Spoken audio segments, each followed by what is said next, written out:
Buenos días y gracias por acudir a esta convocatoria en el que la Iglesia Diocesana de Valladolid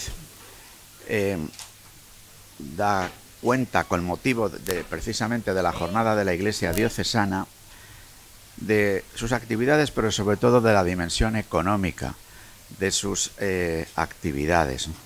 Yo quiero resaltar de una forma especial que en este tramo final de lo que en la Iglesia llamamos el año litúrgico, la Iglesia sitúa 3 jornadas que están relacionadas la una con la otra. Por una parte hablamos de nuestra Iglesia, la Iglesia que siendo universal, yo acabo de venir del Sínodo de los Obispos, en una participación con representaciones de la Iglesia de todo el mundo. Y cuando digo de todo el mundo es exactamente así, de todos los lugares de la tierra. Pero esa Iglesia que es universal resulta que se hace real, concreta, presente en cada iglesia diocesana, en cada iglesia particular, viviendo un singular coloquio entre lo particular y lo universal. Pues esto que nosotros celebramos en el próximo domingo en todas las iglesias de España quiere hacernos caer en la cuenta de lo que significa ser iglesia, una iglesia que vive la comunión y la misión que brota del Dios en quien creemos y que luego tiene una dirección en su caminar. La propia expresión sínodo significa esto, iglesia que camina, iglesia en camino, y que lo hace siguiendo las huellas de Jesús, que es el camino, la verdad y la vida. En ese caminar, el siguiente domingo la Iglesia en todo el mundo celebra la Jornada Mundial de los Pobres. Pobres de pobreza material, pobres de pobreza espiritual, pobres que de alguna manera todos terminamos siendo, ¿no?, a partir de cualquier tipo de carencia, pero que en algunas personas esta carencia se suma a fuertes carencias de carácter material. El camino de la Iglesia pasa también por el rostro de los pobres. Para culminar en el último domingo, especialmente este año en nuestra diócesis, que celebramos el año jubilar del Corazón de Jesús, con la fiesta de Cristo Rey, ¿no? Este reinado sorprendente que alguien que desde un pesebre y una cruz trata de inaugurar un reino marcado por el amor fraterno.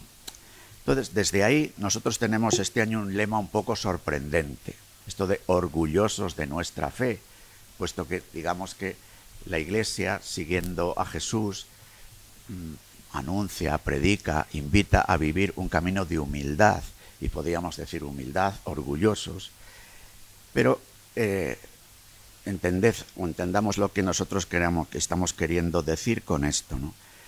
El agradecimiento a tantos hombres y mujeres, niños y grandes, ¿no?, que participan de la vida de la Iglesia, que expresan su deseo de ensayar la comunión, la fraternidad y de vivir el anuncio de Jesucristo y de su reino, además vivido en toda la tierra. Yo he podido participar este año en 2 acontecimientos de carácter universal, ¿no?, el Sínodo y la Jornada Mundial de la Juventud en Lisboa.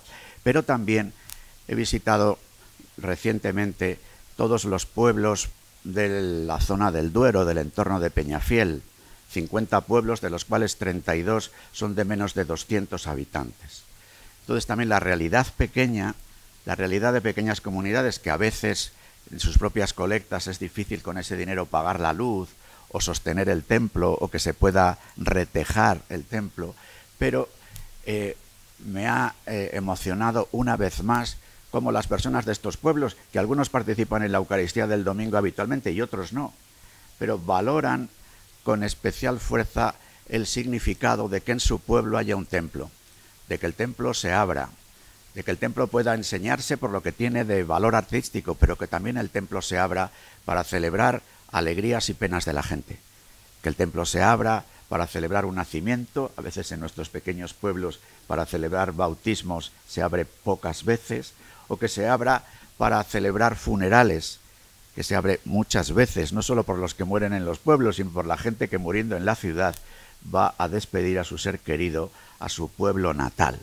Estas pequeñas cosas de nuestros pueblos pequeños, estas grandes cosas como el gran evento de Lisboa o el sínodo singularísimo celebrado el mes pasado en Roma, es la que también a mí me hace decir, seguramente con la boca pequeña, para que los orgullosos de nuestra fe no se convierta en un orgullo que fuese en contrario a la humildad, que también nuestra propia fragilidad, ¿no? La fragilidad de los creyentes, de las comunidades, pueden vivir en nuestro tiempo.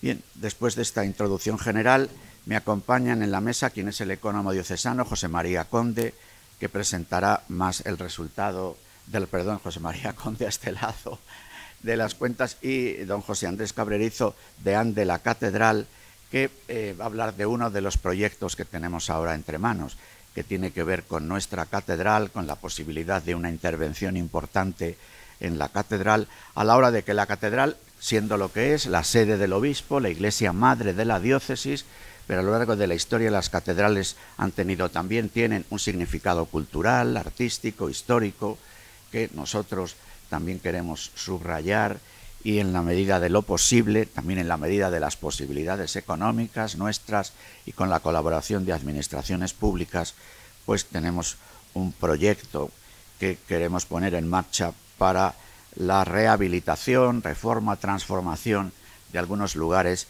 de nuestra Iglesia Catedral Metropolitana. Sin más, José María, puedes presentar la dimensión económica de todo esto, y luego José Andrés nos presenta el proyecto de la catedral y abrimos un tiempo de diálogo.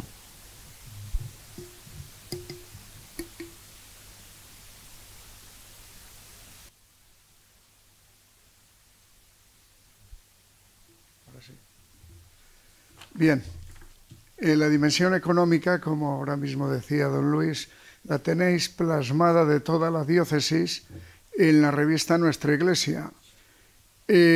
Como aquí son los datos consolidados de todo la actividad que hay, y en esta actividad están los colegios, está el Colegio del Carmen, está el Colegio de Fray Luis de León, está el seminario, el centro de espiritualidad, el hogar, la librería, en fin. Entonces es toda la actividad, y por eso los datos que tenéis ahí pues son unos datos donde hay 20 millones de euros, donde pone 20, 594, 705,26. Entonces lo que creo que os ha entregado también, Marta, es otro balance donde vemos más bien el estado de ingresos y gastos de lo que es la administración diocesana con las parroquias. Es otro estadillo que os ha entregado. En este estadillo, ¿qué es lo que quiero resaltar? Quiero resaltar sobre todo lo de la aportación voluntaria de los fieles. La aportación voluntaria de los fieles, nuevamente ya hemos cogido el ritmo que había antes de la pandemia. Y bueno, tanto es así que, por ejemplo, las suscripciones que se hacen periódicas se han incrementado un 10%, las colectas para instituciones, llámese para Cáritas, para misiones y otras instituciones han subido el 20%, y luego lo muy importante que quiero resaltar ha sido los donativos importantes, más bien legados. Ha habido unos legados y herencias que ha supuesto una partida muy importante este año 2022. Incluso, pues aquí en la cifra del 2022 hay una partida que pone 3.975.000, que quiere decir que se ha incrementado del pasado año, del año 21, pues el anterior había sido 1.620.000, este año pasado ha sido 3.975.000, quizás es la cifra más que quiero resaltar, porque el resto son cifras que un año con otro pues más o menos vienen a ser muy parecidas. Bien, dicho esto, hay una cosa que quisiera aprovechar es acercándonos ya como estamos para terminar este ejercicio 2023, es una llamada para todas aquellas personas que quieren hacer algo, y ayudar al sostenimiento de la Iglesia, y se pueden hacer de una forma muy importante, como son los donativos, y donativos a través bien o del programa Dono a mi Iglesia o a través de sus parroquias, Siempre, lógicamente, con los datos fiscales. Bien, todas las instituciones tenemos la obligación en el mes de enero de declarar a la agencia tributaria los donativos que hayan hecho todas las personas en el ejercicio. ¿Esto qué nos lleva? Pues nos lleva a que cuando alguien da un donativo, y vamos al ejemplo, si se da un donativo de 150 euros, se desgrava el 80%. 80%, quiere decir, la persona no tiene que hacer nada. Ya en el borrador le viene, la agencia tributaria ya ha hecho el descuento de ese 80%. Si le sale a devolver, le devolverán más. Si le sale a pagar, le pagarán menos. Es muy importante. Entonces, hasta 150, el 80%, y más de 150, por ejemplo, 200, el resto que pase de los 150, el 35%. Y como decía, como ponía un ejemplo, pongo el ejemplo ese que he dicho de 150, que se graba 120, pero el que de 200 desgrava 137,50. Esto es muy importante. No hay que hacer nada. Todo viene en el borrador de la agencia tributaria.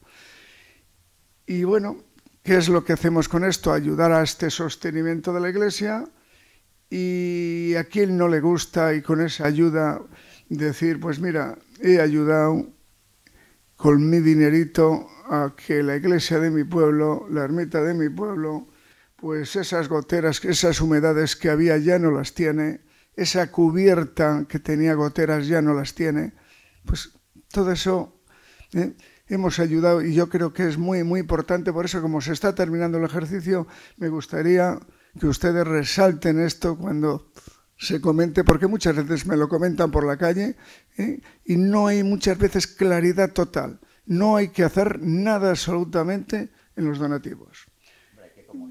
No, eso lo hacemos nosotros, sí. Lo hacemos nosotros, quiere decir que las instituciones lo declaramos. La persona ya no tiene que ocuparse de nada. Y bien, yo, dicho esto, pues ya quedo también luego, como ha dicho don Luis, aquello que creáis conveniente para poder contestar. Pues antes de pasarle la palabra a José Andrés, ya veis que en los gastos ordinarios, en la página 9, se ve conservación de edificios, gastos de funcionamiento, esa cantidad de dinero, ¿no? Entonces hablamos de edificios grandes, de edificios pequeños. En este caso vamos a hablar de uno de los edificios grandes, que es la catedral, ¿no? Pero que por otra parte es muy significativa para todos, ¿no? Para pueblos grandes y pequeños, y para la ciudad y la provincia en su conjunto. Sí, buenos días. El proyecto que aparece, podríamos decir, como proyecto estrella, por la importancia del edificio y por la magnitud de la intervención, pues sería el que tenemos presentado como renovación, reforma, llamémoslo como queramos, del Museo Diocesano, pero que es mucho más. Es mucho más porque, por una parte, requiere una intervención urbanística, que sería la apertura de lo que llamamos el patio de los cipreses, las ruinas de la antigua colegiata, al público. Ahora mismo está cerrado con unas verjas, y la pretensión es que, una vez que se realice la reforma, quede como una plaza abierta a la plaza de la universidad, que cerraría por las noches. Ese es un primer aspecto, que es colateral, pero que por una parte integra a la catedral y al museo en la ciudad, y por otra parte facilita el acceso al museo desde el exterior. Actualmente el acceso al Museo Diocesano se hace desde la propia catedral, con los problemas que eso tiene de que cuando hay culto pues no se puede acceder al museo. Ese sería el primer punto del proyecto. El segundo punto del proyecto sería la restauración y la reforma, tanto material como museística, de exposición del Museo Diocesano. Es algo que, bueno, de todo el proyecto está encargada la Fundación Las Edades del Hombre, pero que de un modo especial, por la experiencia de tantos años y el éxito contrastado de tantos años en exposiciones, pues sería a cargo de esa remodelación del museo. Es algo que no es reciente, llevamos ya unos cuantos años, ya 3 o 4 proyectos, que el ayuntamiento siempre se le ha comunicado, también se ha pedido opinión en algunas cosas, y bueno, pues al final parece que hemos llegado a un proyecto definitivo. En este último sí que el arquitecto marcaba que hay unas debilidades estructurales en el edificio, son piedras del siglo XIII, del siglo XIV, las que dan al exterior, y que tiene un deterioro importante, sobre todo lo que da a la plaza de Portugalete. Ese sería el segundo puntal del proyecto. Hay un tercer puntal, que en este caso ya no sería reforma o remodelación, sino que sería la incorporación de un espacio nuevo, que sería el espacio que está por encima de las capillas del lado del Evangelio, de la catedral, las que dan a la plaza Portugalete. Si se dan cuenta, por encima de los óculos que dan a la plaza hay unos balcones.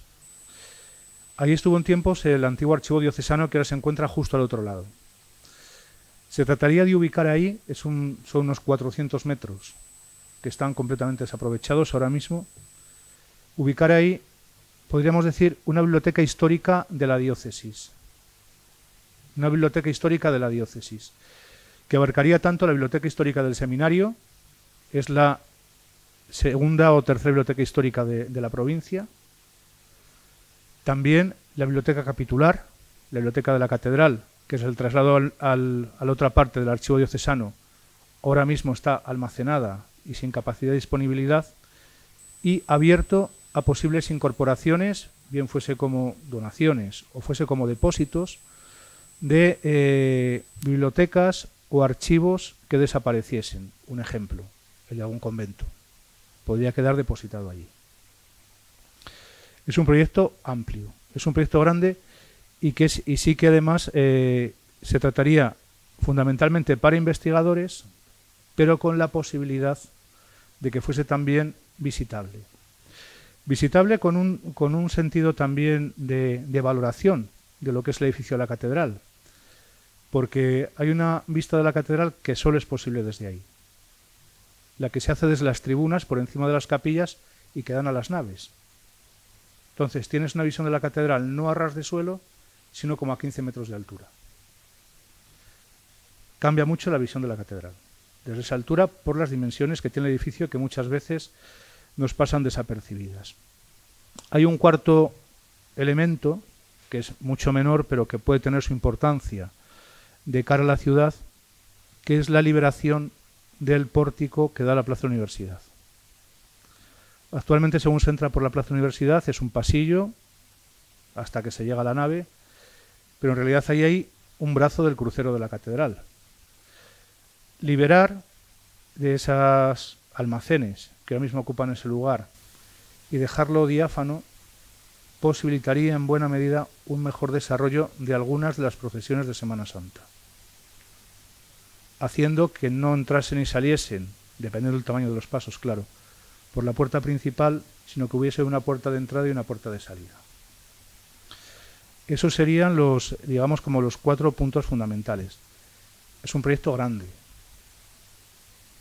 Es un proyecto grande que la diócesis está decidida a acometerlo, pero para la que se han pedido ayudas públicas, evidentemente.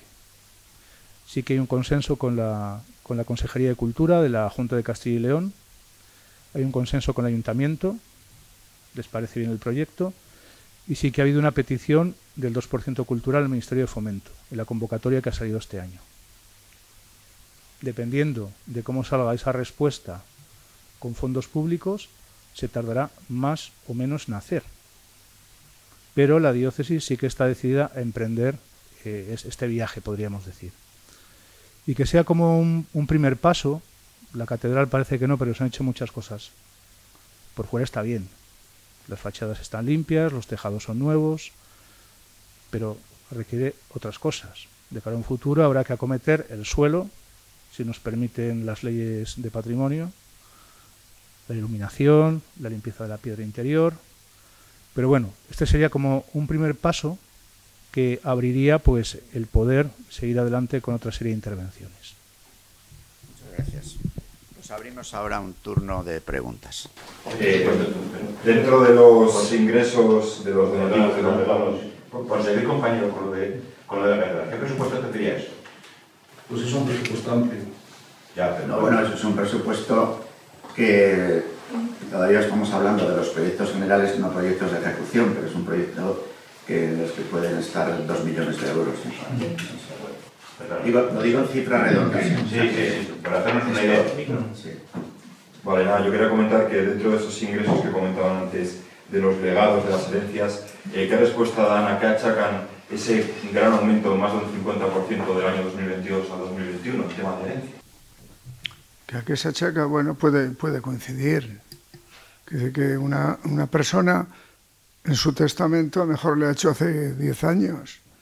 Puede coincidir que haya habido fallecimientos en el año y esa coincidencia pues a lo mejor se haya repetido en 2 o 3 personas que otro año a lo mejor no. Es decir, que no hay una causa especial, pero sí hay una causa, por ejemplo, general, es que se está viendo no solamente aquí en la diócesis, sino también Cáritas, que se está recibiendo muchas herencias. ¿Es algo anecdótico o es la única respuesta? No, es la única. ¿Cuál es la herencia media que se dona o se pide? Pues la herencia media. Hay quien... Ya. Por ejemplo, se dan muchos casos que mucha gente dice, pues si dejo a mis sobrinos, por ejemplo, el piso, pues a lo mejor hay unos fondos en el banco y dice, bueno, pues estos fondos, pues parte para Cáritas, parte para misiones, parte para la diócesis. Entonces, bueno, a lo mejor para todas las instituciones de la Iglesia puede haber a lo mejor 100.000 euros, por poner un ejemplo, y a lo mejor para la diócesis son 30, para Cáritas otros 30, para misiones otros 30. Y de que muchas veces en estas herencias entramos un grupo de instituciones. Hay veces que lo que hay en una herencia es un inmueble. Sí, un también. Entonces depende de la valoración del piso, depende de si el piso es para una institución solo o para varias. Entonces, en ese sentido las valoraciones son diversas, ¿no? En muchos casos yo creo que hay de todo. ¿No se produce una herencia de 1 millón de euros? ¿O lo sabe? Bueno, 1 millón de euros, había que pensarlo. Es difícil porque normalmente alguien que deje su vivienda, 1 millón de euros no es fácil, ¿eh? Pero sí, por ejemplo, 150.000 euros. Es decir, que un piso, 150.000 euros, incluso 200.000, pues sí puede ser, ya está normal. Ha indicado José María que además se están recibiendo muchas, o se ha detectado, ¿no?, en los últimos tiempos. Sí. Es la tónica a lo mejor que va a continuar, que el arzobispado, mirando un poco a las cuentas de hace varios años, ahora está recibiendo un número importante de herencia. Sí, efectivamente, sí. Porque como son datos que, como digo yo, todos los años pues vamos viendo de que no es una herencia puntual en un momento determinado y pasan 5 años, ¿no? Que estamos viendo de que ahora en los últimos años es raro, por decir así, que a lo mejor no tenga que solucionar 3 o 4 testamentos al notario porque ha habido esas herencias que estaban programadas, no digo ahora, de hace mucho tiempo, pero que ha coincidido últimamente. También puede ser por gente mayor que, claro, los años van pasando y en estos últimos años esas personas pues ha terminado su vida. En cuanto al proyecto de la catedral, no sé si manejan algún tipo de plazos de cuándo podría empezar, cuándo les gustaría que esté aproximado. Bueno, lo primero que estamos pendientes de los permisos. Primero los permisos de patrimonio de la Junta. Es un BIC, entonces aquí los jaleos entre si tiene que pasar por la comisión territorial o si pasa directamente a proyecto de la dirección general. Eso es un tema. Y luego serían los temas de licencia de obras y tal del ayuntamiento. Yo espero que en el año 2023 empecemos. 24, perdón. En el año 2024 empecemos.